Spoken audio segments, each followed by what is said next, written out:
So, Vanessa, I thought we would kick off by, first of all, before we dive into psychosocial safety. Did I get that right? Yes, you did. I thought we'd talk about a little bit of background between us, not just myself and you, but maybe leading well and precision sourcing. But even before that, I thought it would be good if you started by maybe telling the audience a little bit about who you are and who Leading Well is. Yeah, thanks, Simon. So I've been working in the leadership field for nearly 20 years, showing my age now. And I started Leading Well 8 years ago because I could see that leaders could absolutely skyrocket their careers, but often at a very hefty personal price. Yeah. And so I wanted to do something that supported not just their high performance, but also their well-being and across their organisations, just to build healthy workplaces. Okay. So if we track back for our audience in terms of how we came together and started working with Leading Well, I don't know if you can recall, but it was basically right at the beginning of the pandemic. Yes. Where I think I reached out to you, and I think I went on one of your bite-sized courses that you were doing at the time. Yep.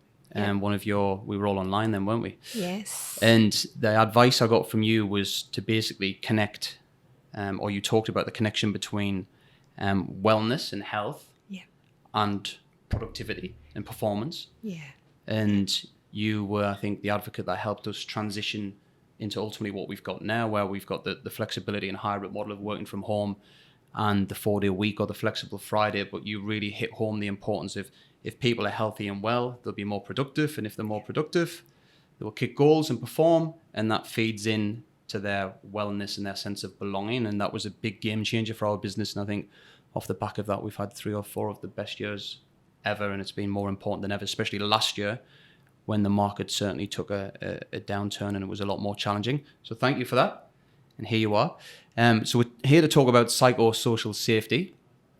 Can you maybe start by talking about what that actually is? Yes, yeah, very happily, because I think people were just getting their heads around psychological safety, and now we're being hit with psychosocial safety. So if I can contrast those two, that might give a good backdrop for our conversation today. So psychological safety is making sure that people feel safe in the environment to speak up, to have a voice without fear of being judged or alienated through that. Psychosocial safety is more about the broader workplace environment and a focus there on physical, emotional and mental health in the workplace. Okay. So you're here today because this is going to go to our clients and customers, all of different levels, from whether that be somebody who is got a small team or somebody at C-level. Why should this be something that's on their radar and something that they're aware of right now in 2024? So here we are today where psychosocial safety is a legislated compliance risk. So what that means is it is incumbent upon employers to show due diligence, duty of care in this arena. So it's no longer an interesting topic that we bring people in for a nice cozy away day. It's actually a core compliance risk factor that companies need to have a plan around. Okay.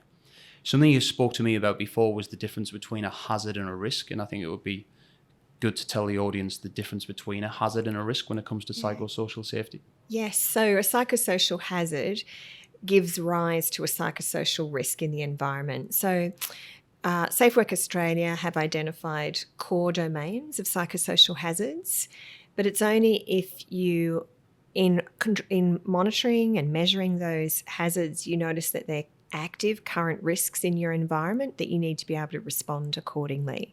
Okay. So there's maybe some people watching this, leaders in the world of technology and data, who are now thinking, hold on, this is another challenge that I need to have on my agenda, up there with working from home and hybrid and everything else that people have going on. Can you give some examples of how psychosocial risks are playing out in the workplace?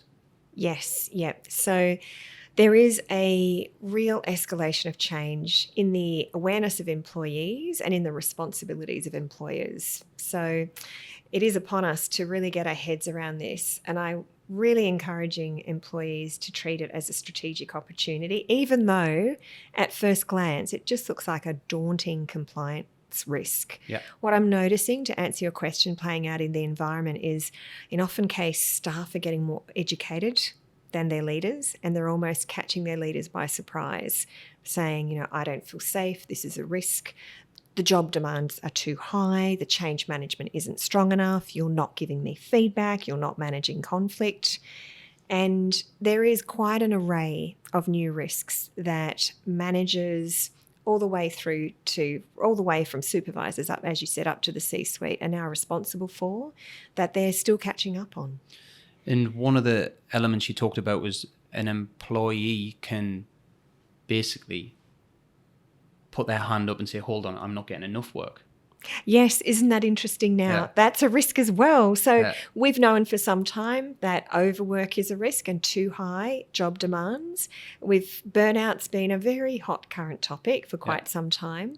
But I wonder how many managers, team leaders, general managers, execs out there are currently across the fact that boredom is a psychosocial risk and underwork is a factor that has to be managed as well. Now, you might say, what a lovely problem to have. But in really large-scale enterprises, there'll always be pockets of that at particular times. So what could organisations do to protect their employees from the risks? So it is really important to educate your managers first, because the managers have the duty of care, obviously. And by managers, I mean executives, people leaders, team leaders, middle managers, anyone who's responsible for people really need to be educated on what these risks are. There's a bit to get your head around because there's 14 domains now. Because with the Boland Review back in 2017-18, it was deemed that the workplace health and safety regulation in Australia was really lacking when it came to psychological and psychosocial risk, quite thorough on physical risk, but not these domains. So first of all, it's education. And then it is important to be able to measure and monitor which risks are active in the environment and what control mechanisms need to go into place to bring those risks down. But we're really strongly advocating, don't just look at the risks. Look at some meaningful strategic indicators alongside these risks. Okay. So for employers actually watching this, who are probably a little bit worried now, what is not an employer's responsibility that they don't need to worry about? Okay, so I'm a bit controversial here. Yeah. And I say this deliberately because I think this is quite anxiety-provoking for any employers out there. And so I make a point of telling all the organisations we work with, you are not responsible for the well-being of your staff in totality. It's impossible because a lot of well-being factors come from before they enter your workforce or while they're at home. So you can't be holding yourself and your people leaders responsible for well-being in entirety, but you must be responsible for the work environment that you are providing, promoting sound well-being.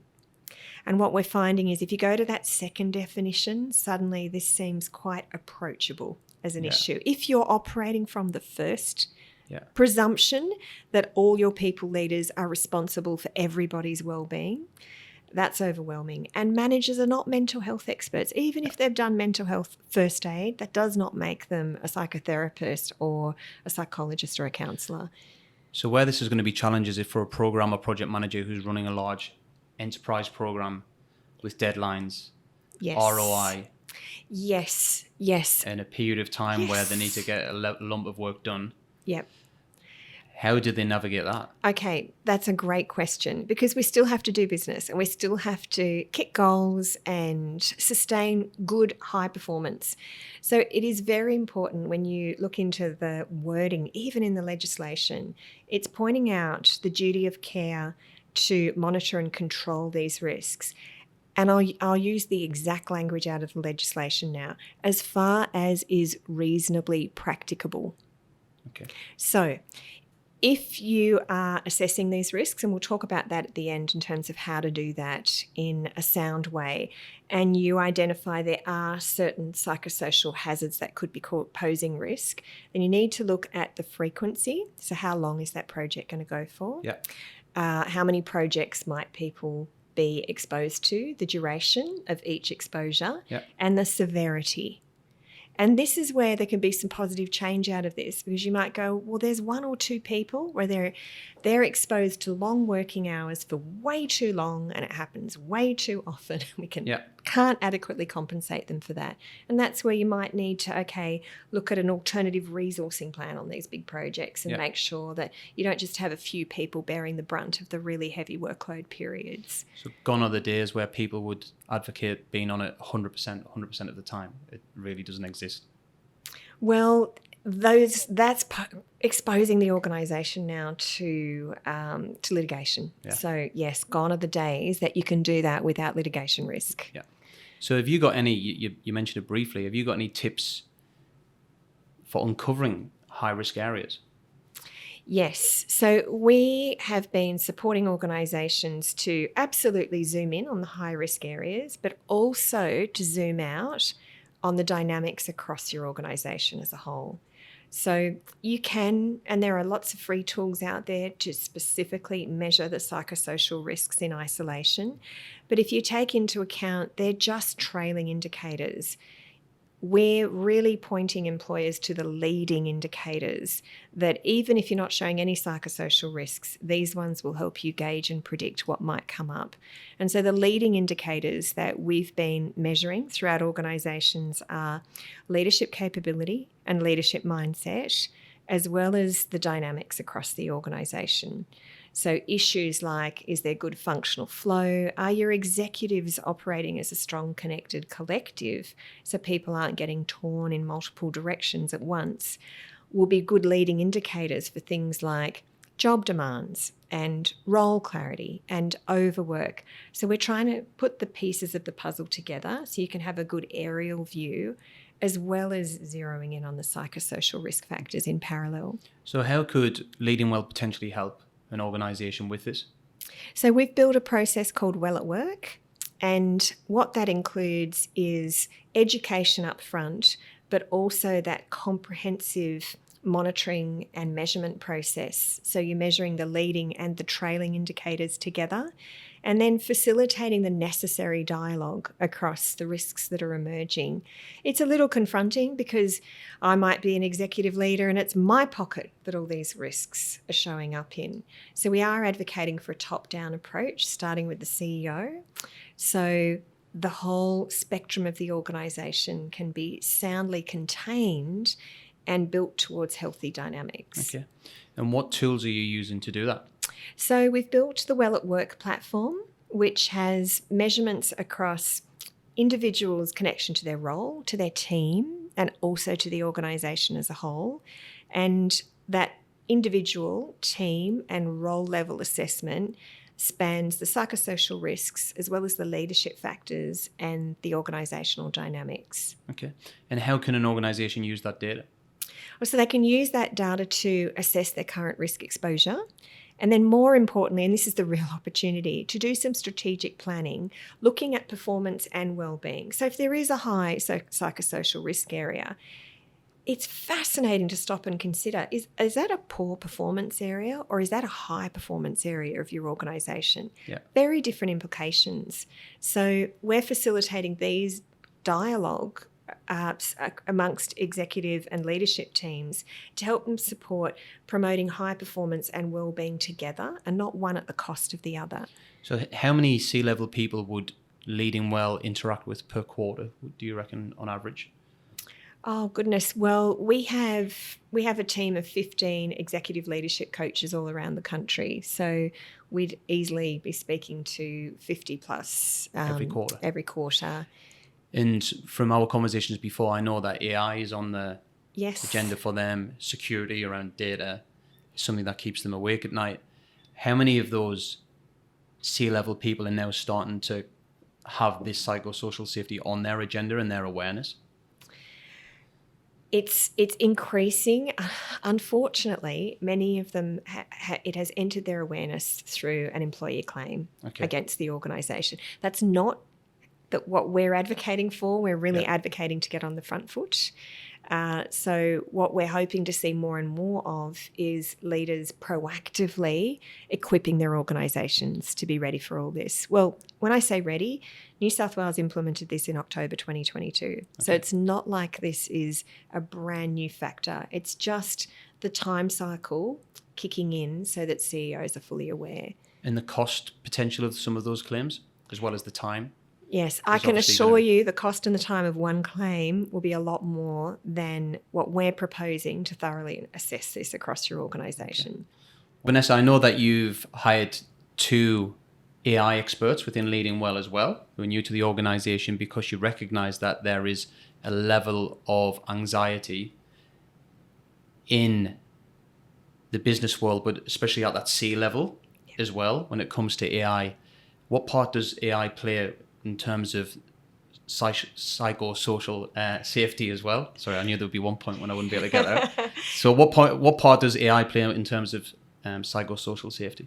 Well, AI is one massive catalyst for change, isn't it? Yeah. And we know the human reaction to change, and we know that leaders like to be on the front foot. Yeah, ensure that they know everything. Yeah. Exactly. Yeah. And if you think about the rapid acceleration of AI technology, who in the organisation is out there playing with it and experimenting and getting all excited? Yeah. It's not your C-suite leaders. Yeah. They're really busy with other things.